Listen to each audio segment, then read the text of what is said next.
Birkaç sene önce Özbekistan'a ata yurdumuza gelmiştim. O zaman bu Bir necha yillar avval ota yurtimiz bo'lgan O'zbekistonga kelgan edim. O'shanda Samarqand, Buxoro, Toshkent shaharlarida bo'lib, ulamolarning maqbaralari hamda madrasalarini ziyorat qilgan edik.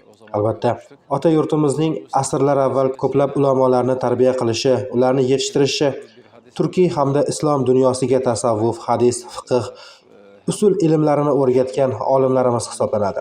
Men har doim shu gapni qaytaraman. Agar bir tuproq ostida ulamo bo'lsa yoki shahidlarning qoni oqqan makon bo'lsa, u yer yana qaytadan uyg'onadi va ilmda yangidan taraqqiy topadi. Ona vatanimiz, ota yurtimiz hisoblangan O'zbekistonning so'nggi yillardagi yutuqlari bizni juda xursand qilyapti. Boshida Prezident Shavkat Mirziyoyev bo'lgan o'zbek xalqining ulamolarning qabrlarini qaytadan rekonstruksiya qilib, yonida yangi zamonaviy masjidlarni qurishi juda chiroyli ish hisoblanib, dunyo xalqlarining O'zbekistonga bo'lgan e'tiborlarini yanada orttirmoqda. Ayni vaqtda men Anqaradagi Islom tafakkur institutida doktor Mehmet Gormez bilan birgalikda ishlayman. 2 yildirki O'zbekistonning Motrudiy, Buxoriy va Termiziy markazlaridan tadqiqotchilar kelmoqda. 13-15 kishini tashkil qilgan tadqiqotchilar bilan biz Anqarada bir oylik darslar tashkillashtirganmiz va u yerda muzokaralar uyushtirib, ular bizdan istifoda qilyapmiz.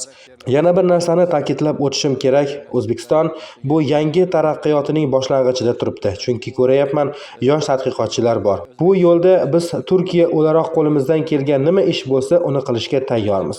Chunki biz ilmimizni, irfonimizni, o'tmishimizni bu yerdan, ota yurtimizdagi olimlarimizdan, xususan Imom Marg'inoniy, Imom Buxoriy, Termiziy, Dorumiy, Motrudiy, Shoshiylardan o'rgandik. Bu sanab o'tgan olimlarimizning hammasi ushbu zaminda.